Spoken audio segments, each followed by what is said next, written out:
There's an old saying, be careful what you wish for. Fame is a dream that millions chase, but sometimes it brings people you can never escape. And perhaps the most dangerous person you'll ever meet isn't someone who hates you. It's someone who loves you far too much. This is the story of Misery, one of the greatest psychological thrillers ever written. There are no ghosts, no monsters, and no supernatural forces. The monster is human. The story follows Paul Sheldon, a best-selling novelist whose career was built around a beloved fictional heroine named Misery Chastain. Readers adore her, and the series has made Paul rich and famous. But to Paul, Misery has become a prison. For years, he's dreamed of writing something new, something that truly reflects who he is as an author. So he makes a bold decision. He writes the final novel in the series and kills off the character that made him famous. With the manuscript complete, Paul leaves the secluded hotel where he has been writing, believing he's finally free to begin the next chapter of his life. But fate has other plans. While driving through a brutal snowstorm, his car skids off an icy mountain road and crashes into a snowbank. Paul loses consciousness. When he finally wakes up, he isn't in a hospital. Instead, he finds himself trapped in a remote farmhouse, surrounded by endless snow. The woman who rescued him introduces herself as Annie Wilkes. She tells Paul she found him in the wreckage and saved his life before anyone else could reach him. At first, Annie seems like a miracle. She treats his injuries, brings him food, gives him medicine, and proudly tells him she's his #1 fan. Someone who has read every single one of his novels. Paul feels incredibly lucky. After all, what are the chances of being rescued by your biggest admirer? But that feeling doesn't last.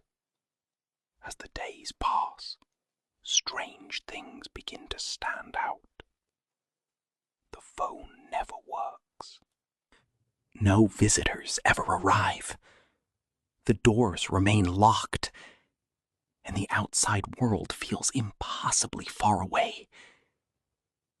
Then, Annie reads Paul's latest manuscript. Everything changes. In a single moment, her warm smile disappears. Paul has killed Misery, the character Annie loved more than anyone else.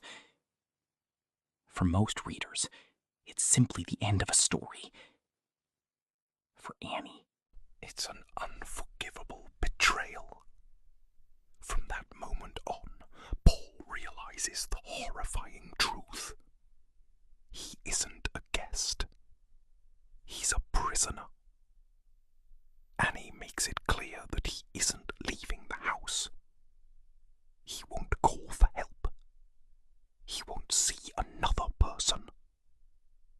Not until he writes a brand new novel and brings Misery back to life. Paul soon discovers that Annie is completely unpredictable. One moment she's kind, cheerful, and caring. The next, she becomes terrifying. Every day inside the isolated farmhouse becomes a fight for survival. His injuries make escape almost impossible. He has no weapons, no allies, and no idea whether anyone even knows he's still alive. But Paul is a writer, And writers have one weapon that no one can take away from them: their imagination.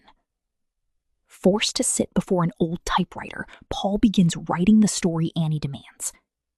Not because he wants to, because it's the only way to stay alive. As the pages pile up, he studies Annie's routines. He watches her habits, searches for weaknesses, and quietly waits for the smallest opportunity to escape. Meanwhile, Annie watches everything. Every word. Every page. Every mistake. The isolated farmhouse transforms into a battlefield where intelligence matters more than strength, and patience becomes the difference between life and death. Every escape attempt carries enormous risk. Every quiet moment feels like the calm before another storm. As Paul nears the end of the manuscript, he realizes that finishing the novel won't guarantee his freedom. Because Annie doesn't just want a perfect ending. She wants to live inside the story forever. The tension builds with every chapter. Every decision becomes a matter of survival. Every second could be his last. We won't spoil the ending, but Misery delivers one of the most unforgettable psychological confrontations in modern fiction, proving that true horror doesn't require monsters or supernatural powers. Sometimes, all. Every page, every mistake. The isolated farmhouse transforms into a battlefield where intelligence matters more than strength, and patience becomes the difference between life and death. Every escape attempt carries enormous risk. Every quiet moment feels like the calm before another storm. As Paul nears the end of the manuscript, he realizes that finishing the novel won't guarantee his freedom. Because Annie doesn't just want a perfect ending. She wants to live inside the story forever. The tension builds with every chapter. Every decision becomes a matter of survival. Every second could be his last. We won't. All it takes is being trapped with someone who doesn't see you as a human being, only as the key to their perfect fantasy. That's why Misery remains one of the greatest psychological thrillers ever written, because it reminds us that evil doesn't always hide in darkness. Sometimes it smiles warmly, looks you in the